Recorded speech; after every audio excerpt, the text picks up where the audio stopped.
The last time I did this, Paramore had 5 albums. Now they have 6, so I gotta do it again? That's right, today we are going to rank all 6 Paramore records from worst to best. We're not including the Singles Club EP or the final Riot because, well, those aren't official studio albums. One of them's an EP and the other one's a live album. Now, this isn't necessarily super hard for me because I only really feel like there's one Paramore record out there that isn't necessarily my full cup of tea. Sure, it's not bad, but over the years I've kind of grown further apart from it, considering it's probably the least mature record that they've had, and it clocks in as the worst one.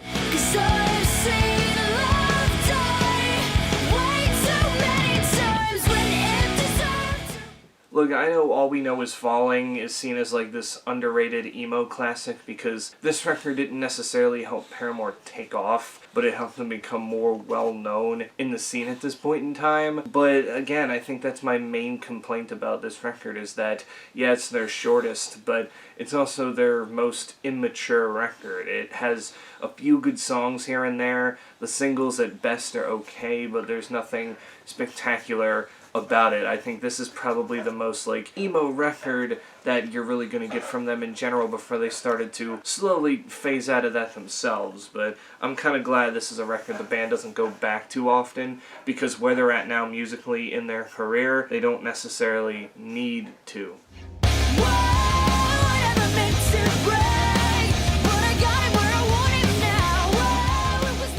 Which leads its follow-up at number 5, their big breakthrough, Riot. And, well, if it wasn't for 3 songs on that record, who knows how big this album would have actually got. I mean, the singles Misery Business, Crush, Crush, Crush, and That's What You Get are all nice singles. As a matter of fact, I do like the middle of the two. Misery Business just gets too overplayed for me now, and That's What You Get was never necessarily one of my favorites, but I don't hate the song either. It's got some good deep cuts on there, from the opening track for Pessimist, I'm Pretty Optimistic, to the end track, Born for This, along with a song called Fences, which is definitely very different from anything else you're going to hear on the record. The band is starting to mature a little more at this point, but it's kind of like how, let's say the record was 13-year-old kid who thought life sucked then because their parents wouldn't let them do this or that. Well, Riot is now that kid at like 16, 17 years old who's starting to get into adulthood and kind of seeing what's going to happen once you hit the adult life in this case. Like, it still has its immature flaws, but it's getting there, and musically,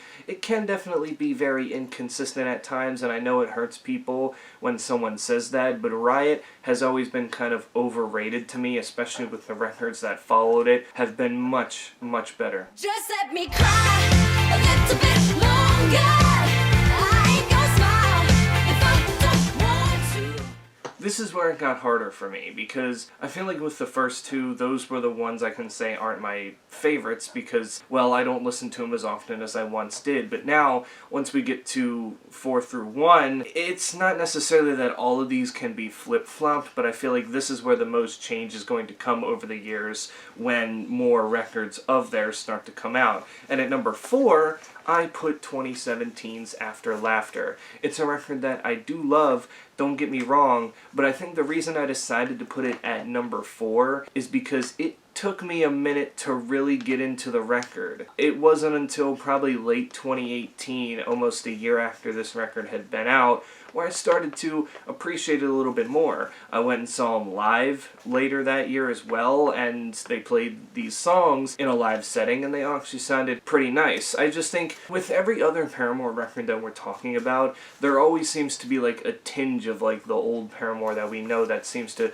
seep through at points, but with After Laughter, to me, this is probably their most oddball record because they just went straight from like pop punk to alt rock to pop rock to now synth pop out of just nowhere. And yeah, it's a really, really good record. Again, I think that some of the singles choices were a little weak, like Told You So and Fake Happy. I feel like those should have been replaced by other songs like Ideal Worship and Pull. But, you know, the more listens you have to it, the more you realize it's got just catchy choruses, and you start to feel the depressing lyrics that are basically scattered throughout this record, as even though it may sound all cheery and happy, it's definitely not. You will definitely probably feel this record more than you are led to believe. But yeah, for After Laughter, if it didn't take me so long to really appreciate it, I feel like it would have been higher on my list.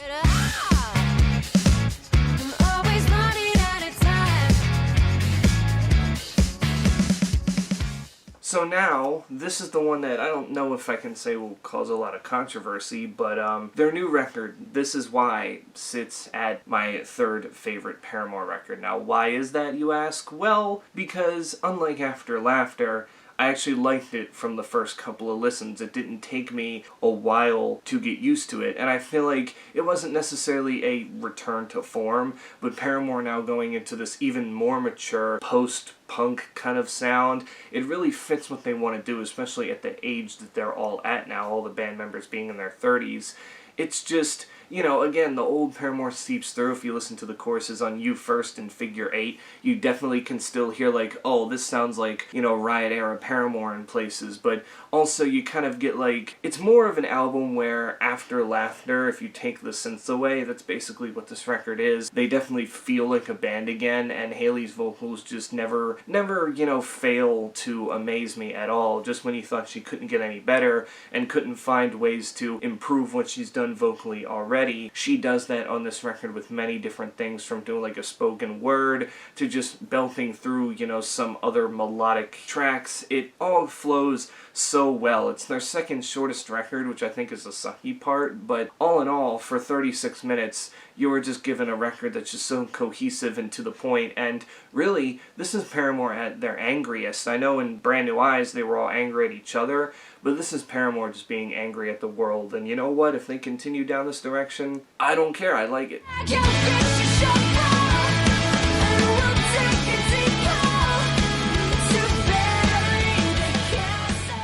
So now we're getting to the flip-flop stuff, but at number 2, I have their third studio record, Brand New Eyes. This was one that I was kind of late to the party on, as I didn't really start getting into Paramore until 2011, and then once I heard their self-titled record in 2013, I went back and listened to the records before that one.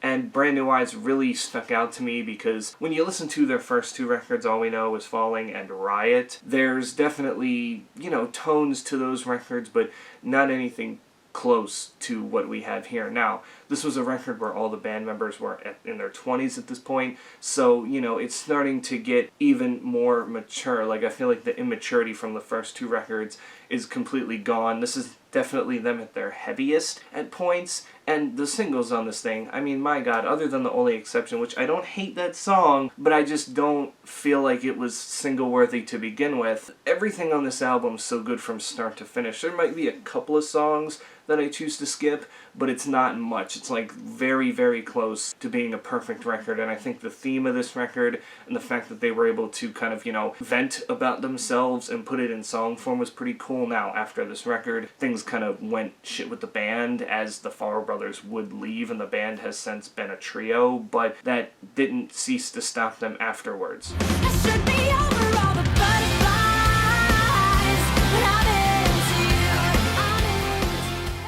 Which leaves number 1 as their self-titled record from 2013, which they recently have changed the cover of because, well, I guess, fuck Jeremy Davis, I don't know.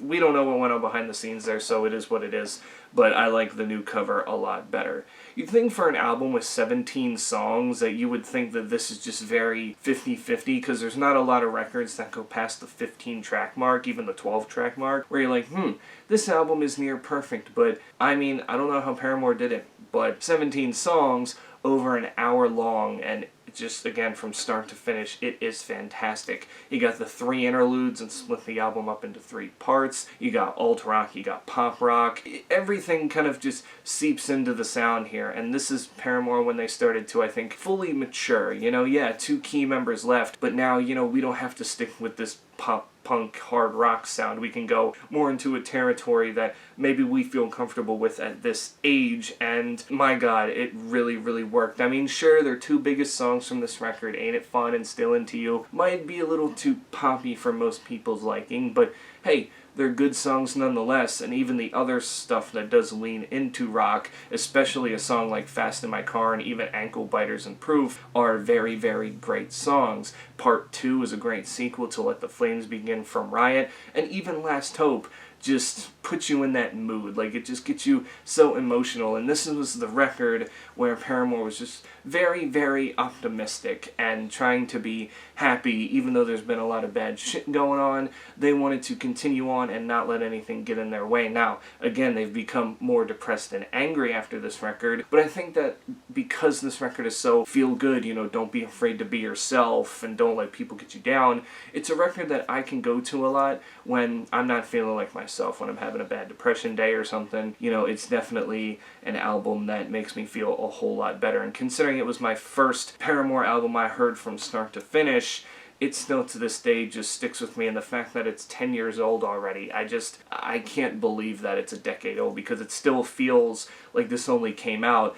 a couple of years ago. Like, this album has actually aged pretty well for what it was. And I think too, even though most people would say Paramore sold out into this different sound, what you'll see throughout the records is they don't necessarily try to chase trends. I mean, they could have, you know, started doing the whole beat boop bop, you know, pop rock thing whenever they wanted to around the time the self-titled came out. Beep boop boop boop boop bop. Beep boop boop bop. Boop boop beep bop. But they would always do their own thing and, you know, would still appeal to the mainstream in a way, but never fully committed to what was cool. And I think that's why as a band they've been able to keep it so consistent over the years, and with each and every record they continue to mature more than the others. So far throughout 6 albums in their discography, I would say it's not necessarily perfect, because the first 2 records to me have more flaws than the others that keep it from being a very perfect discography, but I can understand because the band was a lot younger when those records came out, and they weren't fully, you know, prepared for what was going to hit them when they got older in their 20s and now their 30s, that they're starting to, you know, feel things, and now they just don't give a fuck what they talk about. They got very political on this past record, which is something they never used to do, but now they want to, you know, take their stances on some things that they believe in, and that's really, really cool. So yeah, that's it for my ranking of the albums. You can tell me in the comments below, how would you rank Paramore's 6 studio albums from worst to best? You can just rank them, or you can give me an explanation along with them. I just want to know what you guys think, because again, your list will probably differ from mine. There might be some people who have the same list, but that's only because there's a limited amount of albums from the band out right now. But yeah, stay safe out there, and until then, I will catch you all in the next one.